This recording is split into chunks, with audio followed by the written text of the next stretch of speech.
Hi YouTube. I've just been sent a joke. I'm a little bit cramped because my camera has run out of battery, near enough. But I needed to read this to you because this is for all men who wonder why it takes so long for a woman to go to the toilet. And this just about sums it up. Right? It's classic, right? When you have to visit a public toilet, you usually find a line of women, so you smile politely and take your place. Once it's your turn, you check for feet under the cubicle doors. Every cubicle is occupied. Finally, a door opens and you dash in, nearly knocking the woman leaving the cubicle. You get to find that the door won't latch. It doesn't matter. The wait has been so long that you're about to wet your pants. The dispenser for the modern seat covers, invented by someone's mum no doubt, is handy but empty. You would hang your bag on the door hook if there was one, so you carefully but quickly drape it around your neck. Mum would turn in her grave if you put it on the floor. Down with the pants and assume the stance. In this position, your ageing, toneless, fine muscles begin to shake. You'd love to sit down, but having not taken the time to wipe the seat or lay toilet paper on it, you hold the stance.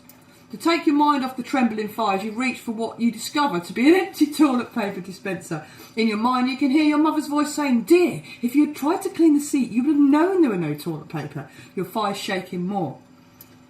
You remember the tiny tissue that you blew your nose on yesterday, the one that's still in your bag.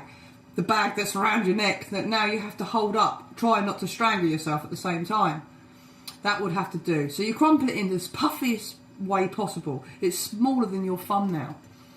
Someone pushes the door open because the latch doesn't work. The door hits your bag, which is hanging around your neck in front of your chest, and you and your bag topple backwards against the tank of the toilet seat. "Occupied!" you scream as you reach for the door, dropping your precious tiny crumpled tissue into the puddle under the floor, while losing your footing altogether and sliding directly onto the toilet seat. It is wet, of course. You bolt up, knowing all too well that it's too late.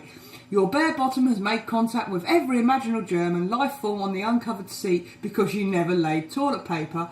Not that there was any, even if you had taken the time to try. You know that your mother would be utterly appalled if she knew, because you were certain her bare bottom had never touched a public seat. Frankly, dear, you just don't know what kind of diseases you could get. By this time, the automatic sensor on the back of the toilet is so confused that it flushes, propelling a stream of water like a fire hose against the inside of the bowl and spraying a fine mist of water that covers your bum, runs down your legs and into your shoes. The flush somehow sucks everything down with such a force, you grab onto the empty toilet paper dispenser for fear of being dragged in. At this point, you give up. You're soaked by the spewing water and the wet toilet seat. You're exhausted. You try to wipe her with a sweet wrapper you found in your pocket and then slink out inconspicuously to the sinks. You can't figure out how to operate the taps with the automatic sensors, so you wipe your hands with spit and dry paper towel and walk past the line of women still waiting. You're no longer able to smile politely to them. A kind soul at the end of the line points out a piece of toilet paper trailing from your shoe.